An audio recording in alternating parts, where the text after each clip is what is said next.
Water ಯಾವ ಟೆಂಪ್ರೇಚರಲ್ಲಿ ಕುದಿಯುತ್ತೆ ಅನ್ನೋದ್ರ ಜೊತೆಗೆ ವಾಟರ್ ಕುದಿಯೋದ್ರ ಮೇಲೆ ಏರ್ ಪ್ರೆಷರ್ ಯಾವ ರೀತಿ ಡಿಪೆಂಡ್ ಆಗಿದೆ ಮತ್ತು ಒಂದು ಫ್ಯಾಕ್ಟ್ ಫೈಲ್ನ ಕೂಡ ಈ ವಿಡಿಯೋದಲ್ಲಿ ನಾವು ನೋಡೋಣ. ಮೊದಲು ಲಿಕ್ವಿಡ್ ಹೀಟ್ ಮಾಡಿದಾಗ ನಾವು ಅದು ಗ್ಯಾಸಿಯಸ್ ಫಾರ್ಮೇಷನ್ಗೆ ಕನ್ವರ್ಟ್ ಆಗ್ತಾ ಹೋಗುತ್ತೆ. ಫಸ್ಟ್ ಲಿಕ್ವಿಡ್ ಅಂದರೆ ಏನು? ಲಿಕ್ವಿಡ್ ಅಂದರೆ ಮಾಲಿಕ್ಯೂಲ್ಸು ಲಿಕ್ವಿಡಲ್ಲಿ ಸ್ವಲ್ಪ ಗಟ್ಟಿಯಾಗಿ ಅರೇಂಜ್ ಆಗಿರುತ್ತೆ. ಅದೇ ಏರ್ ಅಂದರೆ ಏನು? ಏರಲ್ಲಿ ಮಾಲಿಕ್ಯೂಲ್ಸು ಬಿಡಿ ಬಿಡಿಯಾಗಿ ಅರೇಂಜ್ ಆಗಿರುತ್ತೆ. ಈಗ ನಾವು ಲಿಕ್ವಿಡಿಂದ ಗ್ಯಾಸಿಯಸ್ ಸ್ಟೇಟ್ಗೆ ಕನ್ವರ್ಟ್ ಮಾಡ್ತಾ ಇದ್ದೀವಿ ಅಂದರೆ ಅಲ್ಲಿ ನಾವು ಮಾಲಿಕ್ಯೂಲ್ಸ್ನ ಗಟ್ಟಿಯಾಗಿ ಅರೇಂಜ್ ಆಗಿರೋದ್ರಿಂದ ಲೂಸಾಗೆ ಅರೇಂಜ್ ಮಾಡ್ತಾ ಇದ್ದೀವಿ ಅಂತ.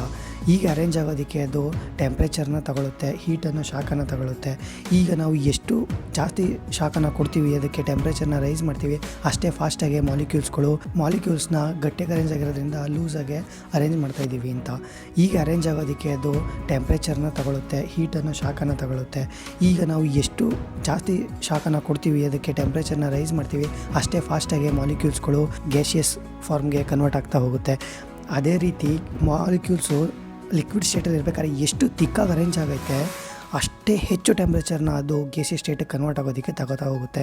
ಮತ್ತು ಮಾಲಿಕ್ಯೂಲ್ಸ್ ಏನಾದರೂ ತಿಕ್ಕಾಗಿ ಅರೇಂಜ್ ಆಗಿಲ್ಲ, ಕಡಿಮೆ ಅರೇಂಜ್ ಆಗಿದೆ ಅಂದರೆ ಅದು ಕಡಿಮೆ ಟೆಂಪ್ರೇಚರಲ್ಲೇ ಕುದಿಯುತ್ತೆ. ಅದು ಯಾವ ಟೆಂಪ್ರೇಚರಲ್ಲಿ ಕನ್ವರ್ಟ್ ಆಗುತ್ತೆ ಅದನ್ನು ನಾವು ಬಾಯ್ಲಿಂಗ್ ಪಾಯಿಂಟ್ ಅಂತ ಕರಿತೀವಿ. ಈ ಬಾಯ್ಲಿಂಗ್ ಪಾಯಿಂಟು ನಮಗೆ ಮೇಯ್ನಾಗಿ ಡಿಪೆಂಡ್ ಆಗೋದು ಏರ್ ಪ್ರೆಷರ್ ಮೇಲೆ. ಆಲ್ಟಿಟ್ಯೂಡು ಇನ್ಕ್ರೀಸ್ ಬಾಯ್ಲಿಂಗ್ ಪಾಯಿಂಟ್ ಏನಾಗುತ್ತೆ ಡಿಕ್ರೀಸ್ ಆಗ್ತಾ ಬರುತ್ತೆ. ನಾವು ಮೌಂಟೇನ್ ಮೇಲೆ ಹೋಗಿ ಅದೇ ನೀರನ್ನು ನಾನು ಕುದಿಸ್ತೀನಿ ಅಂದರೆ ಅದು ಬರೀ 162 ಡಿಗ್ರಿ ಫ್ಯಾರನೀಟಲ್ಲಿ ಕುದಿಯುತ್ತೆ. ಆ ಮೌಂಟೇನ್ ಹೈಟು 1.9 ಮೈಲ್ಸ್ ಇದೆ ಅಂತ ತೊಗೊಂಡಾಗ ಅದೇ ನಾವು ಸಿ ಲೆವೆಲ್ನಲ್ಲಿ ನಾವು ವಾಟರ್ನ ಬಾಯ್ಲ್ ಮಾಡ್ತೀವಿ ಅಂದರೆ ಅದು ಜಸ್ಟ್ ಬರೀ 212 ಡಿಗ್ರಿ ಫ್ಯಾರನೀಟಲ್ಲಿ ಬಾಯ್ಲ್ ಆಗ್ತಾ ಹೋಗುತ್ತೆ. ನಾವು ವಾಟರ್ನ ಬಾಯ್ಲ್ ಆಗಿ ಅದು ಸ್ಟೀಮಿಗೆ ಪ್ರೊಡ್ಯೂಸ್ ಆಗ್ತಾ ಇರೋದನ್ನು ನೋಡೋದಕ್ಕೆ ಆಗಲ್ಲ. ಆದರೂ ಕೂಡ ಆ ಟೈಮಲ್ಲಿ ನೀರು ಕುದೀತಾನೆ ಇರುತ್ತೆ. ಅದೇ ನಾವು ಸ್ಟೀಮ್ನ ಕೂಲ್ ಮಾಡ್ತಾ ಹೋದಾಗ ಅದು ಸಣ್ಣ ಸಣ್ಣ ಡ್ರಾಪ್ಲೆಟ್ಸ್ನ ಫಾರ್ಮೇಷನ್ ಮಾಡ್ತಾ ಹೋಗುತ್ತೆ, ವಾಟರ್ ಮಾಲಿಕ್ಯೂಲ್ಸ್ ಆಗಿ ಕನ್ವರ್ಟ್ ಆಗ್ತಾ ಹೋಗುತ್ತೆ.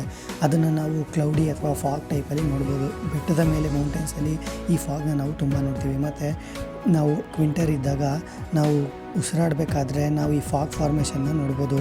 ಇದನ್ನೇ ನಾವು ವಾಟರ್ ಯಾವ ರೀತಿ ಬಾಯ್ಲ್ ಆಗುತ್ತೆ ಟೆಂಪ್ರೇಚರ್ ಮೇಲೆ ಡಿಪೆಂಡ್ ಆಗಿದೆ ಅನ್ನೋದನ್ನು ನಾವು ಇದರಲ್ಲಿ ತಿಳ್ಕೊಬೋದು. ಇದ್ರ ಜೊತೆಗೆ ಒಂದು ಫ್ಯಾಕ್ಟ್ ಫೈಲ್ ಇಲ್ಲಿದೆ ನೋಡಿ. ನಾವು ಒಯಾಸಿಸ್ ಅಂತ ಕೇಳಿರ್ಬೋದು, ಅಂದರೆ ಡೆಸರ್ಟಲ್ಲಿ ನಾವು ಇಲ್ಲಿ ಒಯಾಸಿಸ್ ಇರುತ್ತೆ ಅಲ್ಲಿರುತ್ತೆ ಅಂತ ಕೇಳಿರ್ತೀವಿ. ಈ ಒಯಾಸಿಸ್ ಹೆಂಗೆ ಫಾರ್ಮೇಷನ್ ಆಗುತ್ತೆ ಅಂತ ಅಂದರೆ ಡೆಸರ್ಟ್ನಲ್ಲಿ ಕೆಲವು ಸ್ಮಾಲ್ ಪೋರಸ್ ರಾಕ್ಸ್ಗಳಿರುತ್ತೆ ಮತ್ತು ಸ್ಯಾಂಡ್ಸ್ ಇರುತ್ತೆ.